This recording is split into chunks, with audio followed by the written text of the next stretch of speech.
This is Wellness Buds, and I'm your host, Stella Wingfield. And I'm Laura. This week's episode is inspired by the following quote. What someone weighs is literally the least interesting thing about a person. And I love this quote so much because it's by our girl, Laura, and it's so true. We put so much emphasis on our exterior. Laura's dancing over here, by the way. It's true.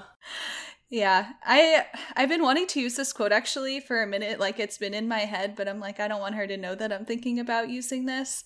But it really stuck with me when you said that in the car one of the times forever ago. What someone weighs is literally the least interesting thing about them. But it's just like we put so much emphasis on our exterior when what we really do, how we do it, what our values are, how we conduct ourselves, that's what makes us us. That's what makes people fascinating, how people lead their lives and what they're doing to feel fulfilled in life. Some people put so much value on the scale and their weight, when really that's the wrong metrics to be judging ourselves by. I thought this would be a great way to start this episode because it's all about fats and lipids. Or lipids, I should say. Many people, or maybe some people, I don't really have the facts on how people truly think about fat, but I think it's pretty safe to say that some people are fat phobic. There's definitely a stigma that runs deep. I've heard comments my whole life of people making fun of other people for their body shape and size, and I don't know why, but I feel like that's like the number one dig for people. When in doubt, that's the low blow that people want to say. Oh, it definitely is. And I feel like not only fat phobic to other, but fat phobic to themselves. Yeah. Like, I know a lot of people that you can tell when they're having a bad day because they immediately dig at their own size. And I'm like, why? Like, that's not crossing my mind. What is happening? And that does not determine your self-worth. Yes.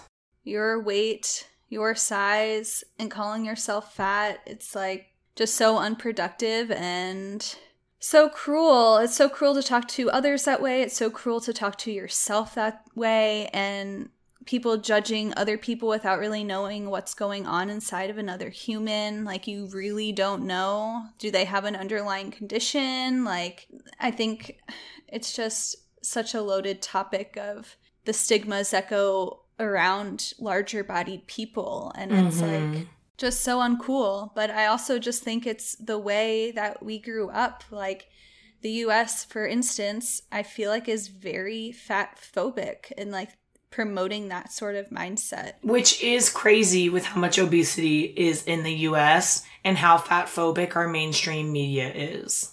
Yeah. I mean, what is represented in our media, magazines? What does a typical model look like? What is the quote-unquote ideal body type that's been like shoved down our throats our whole lives? What kinds of clothes are generally most accessible for people? When I was bigger before my reduction, like I had the hardest time finding clothes. And it's way better now, but even still, sometimes I'm like, damn, who is this really made for? Like, this is not made for curvier bodies, which is, like you just said, so much of our population. But then there aren't really clothes that are tailored toward any sort of curves. So what is that? Like at all. And I think there's like a lot of outlets being more inclusive. Haze is gaining a lot of traction and being taught everywhere. I think real bodies are also gaining momentum, and plus size models. And, you know, I feel like there's getting a lot more voice to these types of things. But I also just feel like it isn't really enough because our society still just generally places thinner bodies as like this holy grail or what we all should be aiming for. And if we look at like the weight loss industry, supplements, ads, influencers, and it all just kind of alludes to how much attention and focus is being put on this idea that we need to lose weight to be happier or whatever. Our society is, I feel like, the reason behind why we all care so much about our exterior. And this really reminds me of Shrill. I know we watched some of it together. Yes. Yeah. But like the first episode, and I love that show, based in Portland, but I feel like it really points out some of these things in that show as well, because I want to say it's like the first episode that it's a fitter blonde woman, if I'm remembering correctly, is telling Annie, the main character, like, there's a thin girl inside of you, like, waiting to be let out and be happy. And it's so disgusting that people feel like they can say that sort of thing. But even, like, feeling like you can say it, why are you thinking about someone else's body shape? In what part of your day did that affect you? Right. Well, I mean, in that show, that lady is like a personal trainer or something. And she's like, I'm so excited to like let your inner thin body free. And it's just like, yeah, first off, why are you even thinking that way? They could be very happy with the way she looks. And Annie is empowered and eventually does like find a lot of self-acceptance. Yeah. But why do other people or anyone, why does anyone have to say that sort of thing? And it is a television show, but you know shit like that gets said in real life, you know? But just brings me back to the quote of the day. Your weight is the least interesting part about you. Quite actually. It's just what people see, so that's why people feel the need to comment on it or whatever. But yeah, I don't know. So much attention is placed on the individual, like in that instance, like, oh, you just need to work out and eat healthier and your thinner self can be set free. And it's like, no. Our society, though, as we've talked about before, like the systems in place force people to make these convenient choices or forces people to work with their budget, which makes things harder, or like what I just said, underlying issues, which, you know, you can be totally healthy and be larger, and that's fine. Like Josh was just telling me about this, like, overweight marathon runner, but she's like working out all the time, and that's just how her body is. And, you know, you don't see all the work that people are putting in. You're just judging what you see at face value. And yeah, not even letting them make a first impression. You're just looking and moving on. Yeah. Maybe, I mean, that's just like, goes back to the whole problem of social media. Yeah, that too. But I don't know. I think another big part of things is just like not getting enough education on what we should be fueling ourselves with from a younger age too. I mean, there's so many contributing things, but when I was writing this episode, I was just thinking of being in elementary school or middle school and like looking at my school lunches. And like, how is that nourishing food for growing children? It is not nourishing. It is not nutrient dense. I just remember like chicken nuggets and pizza and burgers. I remember Salisbury steak. Ew. The only one I remember other than pizzas coming on Fridays. I feel like a lot in school, I would just get a PB&J because I was so grossed out by everything. But I'm like, a PB&J is fine. And I still have that. It's like my go-to hiking food, but eating that every single day for lunch on that white ass bread, like, I don't know. I just don't think a lot of us or any of us, I don't know if like school education systems are changing, but I was definitely not taught how to read a food label. And even like now I look at protein, sugar, sodium, fat, but like, what does it actually mean to the average person? I don't know. I think people are fighting for more awareness in our youth to make healthier choices and gain knowledge. But in a society that places shame on larger bodies and has so much judgment around bigger individuals, I think it's no wonder that food and fat specifically, anything with fat in it is inherently bad, quote unquote, when in reality, our bodies absolutely need fat. It's imperative for optimal functioning. But it's also like, we need to understand it better. The understanding of fat, other than calling a human body fat, is sadly like so lost in our society. And fat just gets a stigma rather than a scientific definition or meaning. And, you know, there are good fats. More than avocados. Avocados are the only bitches getting some good reps on their fat. They are, though. Avocado is the poster child for good fat. Yeah, thank you, guacamole, for educating America. My gosh. Yeah, so let's just start then with talking about lipids and what they actually are. Lipids are crucial fats that perform different roles in the body. There are three main types of lipids: triglycerides, phospholipids, and sterols. Triglycerides commonly are oils and fats and make up more than 95% of lipids in the diet. They're commonly found in fried foods, milk, cheese, butter, and some meats, but they're also found in avocados, corn, olives, nuts, which are naturally occurring sources of triglycerides. Phospholipids are similar to triglycerides, but only make up about 2% of our dietary lipids. They are a major component of cell membranes. They also help enzymes for digestion and can be found in egg yolks, soybeans, milk, and flaxseed, among other sources. Sterols are the least common type of lipid, and cholesterol is probably the most well-known type that we're all familiar with. This is a non-essential nutrient as the body produces most of it. Like phospholipids, sterol is an imperative aspect of cell membranes. Sterol is abundant in the nerve and brain tissue, and it's necessary to synthesize sex hormones, vitamin D, and bile. Lipids also help with blood clotting. And fun fact, the brain is very rich in fat, about 60%. I didn't realize how much fat there was in our brain, so cool to know. But it's really easy to understand then why fat is so important for your brain with both function and structure, since it is over 50% fat. And fats insulate your neurons, which assist in messaging throughout your body and signals within the brain itself. Fats are a super rich energy source for the body. It's actually the most concentrated source of energy for our bodies, giving us 9 kcals per 1 gram consumed. And that's double what carbs and proteins provide, which is about 4 kcals per 1 gram consumed. Our bodies store fat and release fatty acids when energy is required. In the diet, fat is a carrier for fat-soluble vitamins such as A, D, E, and K. It also supports their absorption in the intestine. But dietary fats are not only a source of energy like protein, they're structural building blocks of the body.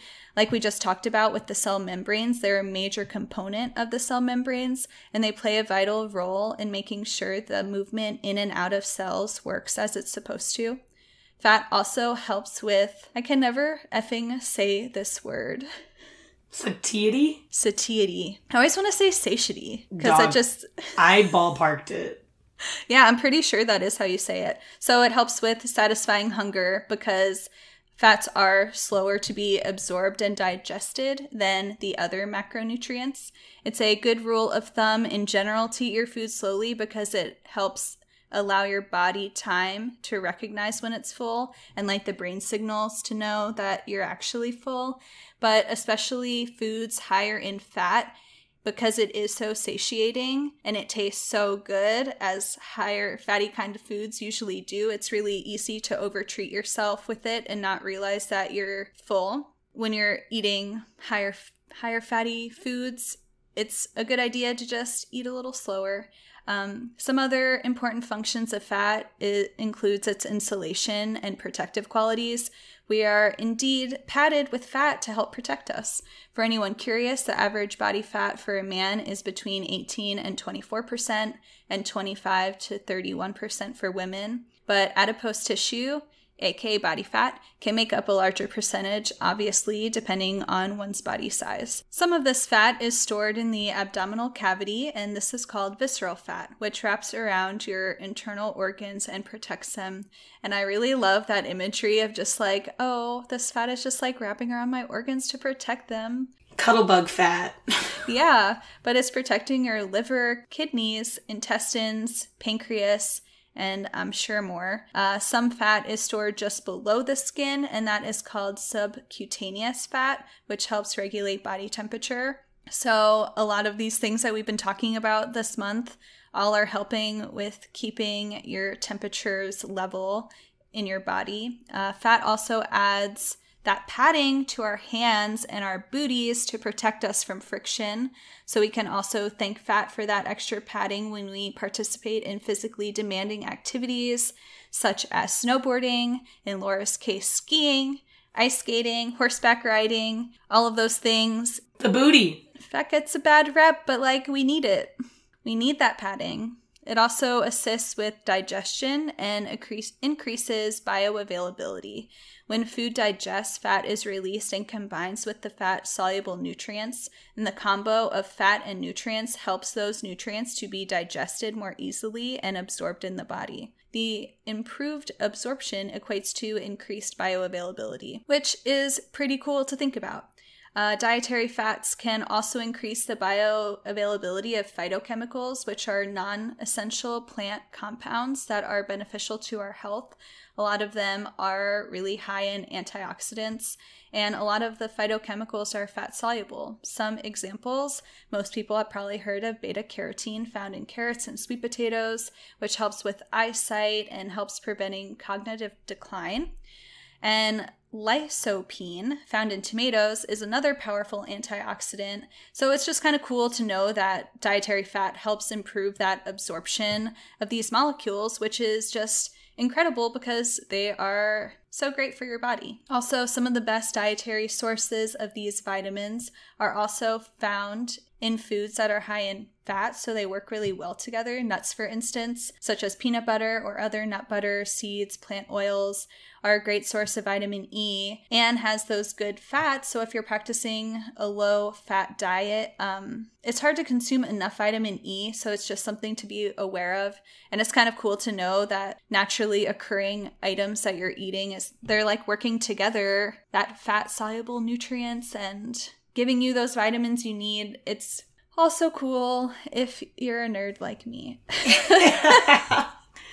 But I guess this is a good time to segue into the different types of fat and why it's important to distinguish the differences between them. Back to like the reading labels aspect of things and what you should be on the lookout for. There are several dietary fats that we see in foods we consume, but we'll start with saturated fat and we'll talk about saturation because that saturation is referring to the number of hydrogen a fatty acid is holding. Monosaturated has one double bond, polyunsaturated has more than one double bond, and saturated fatty acids have hydrocarbon chains connected by single bonds only. So if people like that sort of thing, knowing about the hydrogen in the fats, like it is very interesting, also very nerdy, but it is what it is. So saturated fat, which is like a telltale sign that it is saturated fat, is being solid at room temperature. It's found a lot in animal products, including dairy products, but it's also found in cocoa butter and palm and coconut oil. Fun fact, which may not be that fun for some people, there is no evidence of coconut oil being helpful for the diet. I know that there are so many claims that it helps with Alzheimer's, diabetes, or other health claims, but there is just no proof of that. I found that in my notes, but then I also, I was already on the Harvard's website when I was looking for information about this, but then I saw in a little box being in quotes, coconut oil is marketed as healthy oil, but it is 82% unhealthy saturated fat. And in 2017, I know, in 2017, the American Heart Association said there was no evidence it has any specific health benefits. It might be better than saturated fat from animal sources, but it should not be a daily source of your fat. Use it sparingly, if at all. So, sorry to burst everyone's bubble on that coconut oil. Not as great as it's been marketed, for sure. Dietary guidelines for Americans recommend limiting intake of saturated fat to less than 10% of your overall dietary fat consumption. But the AHA takes it a step further and says you should limit your intake to less than 7%. So I think it's important to note that some healthy foods contain small amounts of saturated fat. It's okay. Just keep an eye out. Try to make good choices. Interestingly enough, saturated fats have more impact on our blood cholesterol than cholesterol does.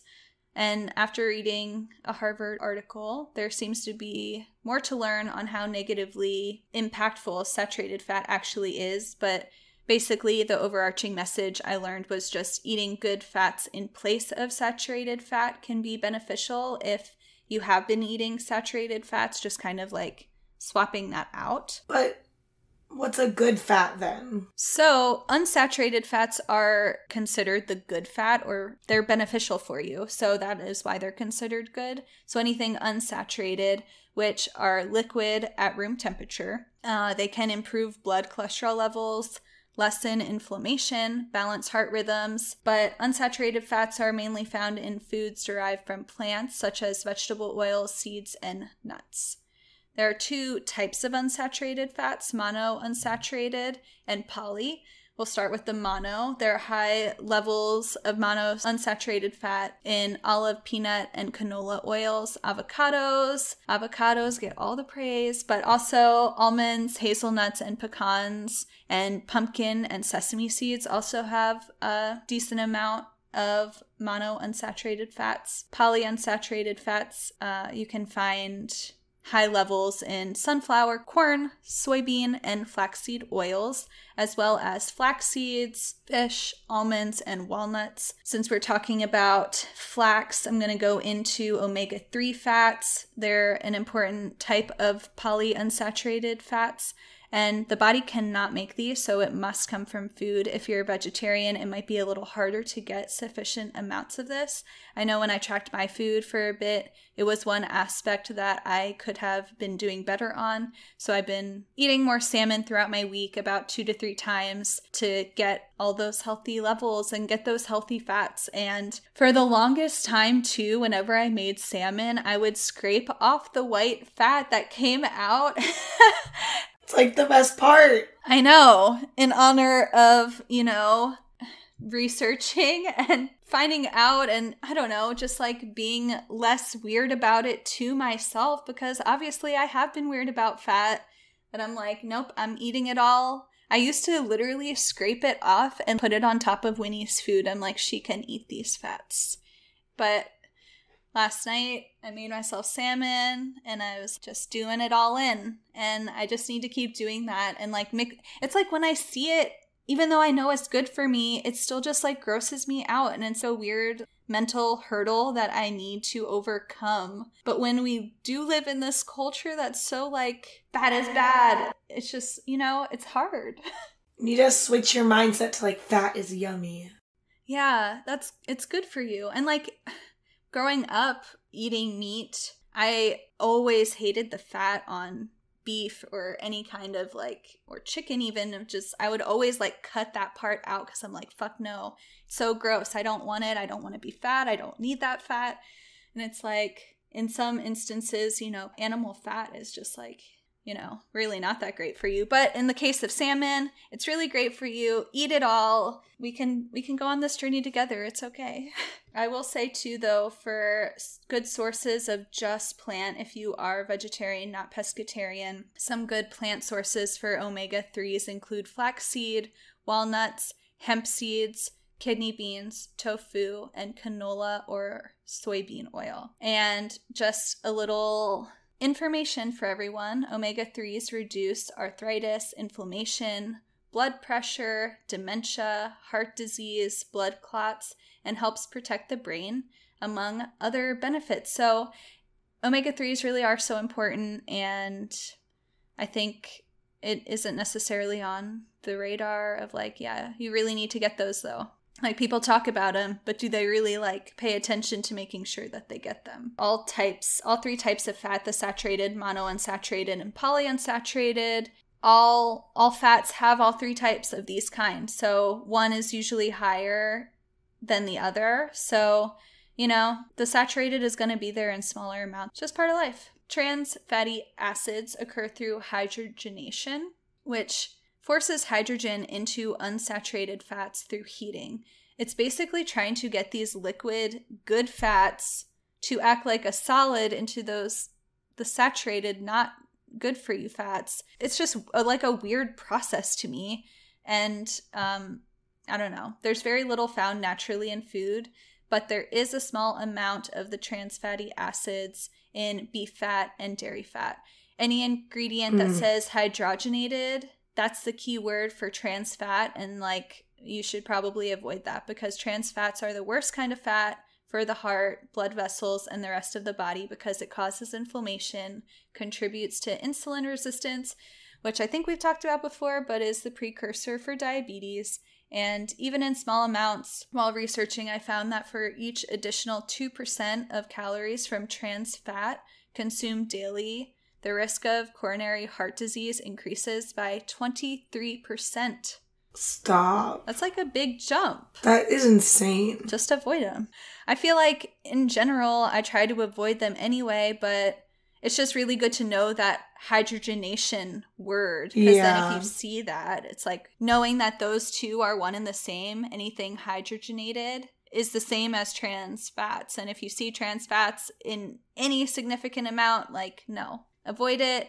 Not good for you. I guess I'll just end this episode with the sentiment of focus on what kinds of fats you're consuming versus the quantity. Focus on the quality fats like we just talked about, avoiding those trans fats, limiting saturated fats, and know that unsaturated fats are good to go. Woo! Now we know the good fats. More than avocados. Yeah, more than just avocados.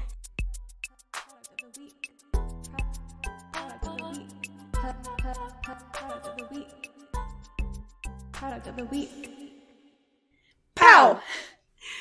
Okay, so the Pow is the Instapot Duo Crisp, which I own and I'm addicted to. And it's an Instapot, which most people know, and an air fryer, which most people also know, in one item. Clean up that kitchen counter. It's like kind of the best part is not having to own like 18 kitchen appliances. 2 for 1. Yeah. Thank God. And it's just 2 different lids. That's the only thing that has to change. And that's not that cumbersome compared to a whole other appliance. True. And so it can air fry. I make so many sweet potato fries in that. I've also made like crab ragoons in the air fryer. I've made wings and buffalo cauliflower, you know. We've made fish tacos. Not the tacos, but just the fish in that air fryer. They were so good.